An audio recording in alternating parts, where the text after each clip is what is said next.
চতুর্থ শ্রেণীর শিক্ষার্থী বন্ধুদের দ্বিতীয় প্রান্তিক মূল্যায়ন 2026-এর জন্য প্রাথমিক গণিত বিষয়ের একটি মডেল প্রশ্ন আমরা নিয়ে এসেছি। বিক্রম অনলাইন একাডেমি এবং বরিশাল অনলাইন একাডেমির পক্ষ থেকে সম্মানিত অভিভাবক আপনাদের স্বাগত জানাচ্ছি। আপনাদের শিক্ষার্থীদের এই প্রশ্নটি দেখিয়ে বলতে পারেন কিভাবে প্রশ্নপত্র হবে তাদের পরীক্ষায়। তো আমরা যে প্রশ্নটি তৈরি করেছি এই প্রশ্নটি সমাধান করে দেখাবো। তো শিক্ষার্থী বন্ধুদের কিন্তু এভাবেই এই নিয়মে পরীক্ষা হবে। তো সে কারণে ভিডিওটি দেখার অনুরোধ থাকবে। প্রথমেই আমরা একটু সিলেবাস নিয়ে আলোচনা করে নিই। দ্বিতীয় প্রান্তিক মূল্যায়নে 49 থেকে 96 পৃষ্ঠা এবং জ্যামিতি 152 থেকে 162 পৃষ্ঠার মধ্যে থেকে পরীক্ষা প্রশ্নপত্র হবে। আর প্রশ্ন কাঠামো কিন্তু এখানে দেওয়া রয়েছে, অর্থাৎ বহু নির্বাচনী প্রশ্ন 10টি, শূন্যস্থান পূরণ 5টি, সংক্ষিপ্ত প্রশ্ন 10টি, ভাগ থাকবে 2টি, ভাগ সংক্রান্ত সমস্যা অর্থাৎ কথার অঙ্ক থাকবে 3টির মধ্যে 2টি করতে হবে, গুণিতক ও গুণনীয়ক 3টি প্রশ্ন থাকবে 2টি করতে হবে, আর জ্যামিতির 2টি প্রশ্ন থাকবে 2টোই করতে হবে। এই হলো মূলত যে প্রশ্নের ধারণা। আর জ্যামিতির সমান্তরাল রেখা, বাহুভুজের ত্রিভুজ, কোণভেদের ত্রিভুজ এইগুলো থাকবে, অর্থাৎ ত্রিভুজ, বাহুভুজের ত্রিভুজ, এই ত্রিভুজের উপর থেকেই বেশিরভাগ আসার সম্ভাবনা। তো এখানে আমাদের 10টি টিক চিহ্ন রয়েছে। 625 ভাগ ড্যাশ, ভাগফল হয়েছে 25, তার খালি ঘরে কত হবে? 25 দিয়ে ভাগ করলে এখানে 25 হবে। এখানে যেটা থাকবে সেটা দিয়ে এটা ভাগ করলে যেটা হবে সেটাই এখানে ভাগে ঘরে বসবে। 6, 5, 7, 3 ভাগ 100, এতে কত? এখানে ভাগশেষ কত? অর্থাৎ 100 দিয়ে ভাগ করলে শেষের 2 সংখ্যা হলো ভাগশেষ, কত হবে? 73।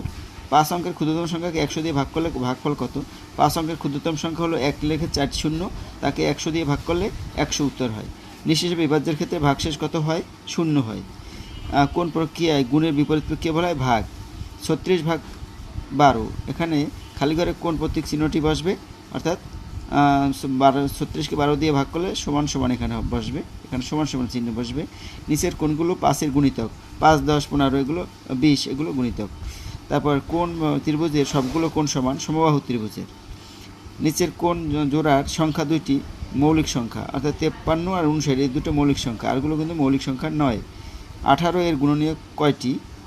3টি। 18 গুণনীয়ক হলো সম্ভবত 3টি। এটা একটু সন্দেহ রয়েছে, তোমরা এটা মিলিয়ে নিবে। আর শূন্যস্থান পূরণ করো। 2, 5, 2, 3, 5, 7 হলো মৌলিক সংখ্যা। 11 সংখ্যাটি 1 এবং 11 এর গুণনীয়ক, যে সংখ্যা দ্বারা ভাগ করা হয় তাকে বলে ভাজক। 180 কোণকে বলে কোণ বলে সরল কোণ। 105 ডিগ্রি কোণের বিপরীত কোণ হলো 105 ডিগ্রি। সংক্ষেপে উত্তর দাও, সম্পর্ক প্রতীক কাকে বলে? 12 কেজি চালের দাম 108 টাকা হলে 1 কেজি চালের দাম, অর্থাৎ 12 দিয়ে ভাগ 9 টাকা। 650 ভাগ 26 25 হলে ভাগফল 25 হলে ভাজ্য কত? ভাজ্য হলো প্রথমটা 650। 7-এর গুণিতক কত দ্বারা নিঃশেষ বিভাজ্য হবে? 7 দ্বারা। তারপরে দেখো এখানে আরও কিছু সংক্ষেপে প্রশ্ন রয়েছে। 30-এর মৌলিক গুণনীয়ক বিশ্লেষণ করো। তারপরে একটি সংখ্যার 4 গুণ 96 হলে সংখ্যাটা কত? 4 দিয়ে ভাগ করলে 96কে ভাগ করলে হবে 24 উত্তর। এতকে 15 দ্বারা ভাগ করলে ভাগশেষ কত? 9। ক্ষুদ্রতর 9 বোঝাতে কোনটি ব্যবহৃত হয়? অর্থাৎ এই গেটার লেস দান দিয়ে এই কেটে দিতে হবে। 6 সেমি, 4 সেমি, 3 সেমি বাহুবিশিষ্ট ত্রিভুজটি কী ধরনের? বিষমবাহু ত্রিভুজ। আর 91 থেকে 100 পর্যন্ত মৌলিক সংখ্যা কোনটি? মৌলিক সংখ্যা লেখো 97, শুধু মৌলিক সংখ্যা। 4 নম্বরে ভাগ করো থাকবে, এরকম ভাগ থাকতে পারে, ভাগগুলো ভালো করে প্র্যাকটিস করবে। 5 নম্বরে আমরা 3টি ভাগ অঙ্ক দিয়েছি, এখান থেকে 2টি করতে হবে। এখানে আমরা 3টি গুরুত্বপূর্ণ অঙ্ক দিয়েছি, এই 3টি তো অবশ্যই করবে। বইয়ের আর অন্য যে ভাগগুলো রয়েছে সেগুলো কিন্তু প্র্যাকটিস করে যেতে হবে, তাহলে আর সমস্যা হবে না।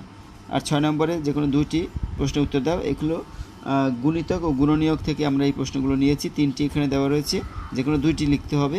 তো বইয়ের যেগুলো রয়েছে সেগুলো ইম্পর্টেন্ট, যেগুলো রয়েছে সেগুলো করতে হবে, আর আমরা এগুলো ইম্পর্টেন্ট মনে করেছি এগুলো ভালো করে প্র্যাকটিস করতে হবে। আর জ্যামিতিতে দেখো, চিত্রসহ লেখো সমকোণী ত্রিভুজ, সমদ্বিবাহু ত্রিভুজ, আর 3 সেমি, 2 সেমি ও 5 সেমি বাহুবিশিষ্ট একটি সমদ্বিবাহু ত্রিভুজ আঁকো এবং ত্রিভুজটির 3টি বৈশিষ্ট্য লেখো। এই হলো জ্যামিতি।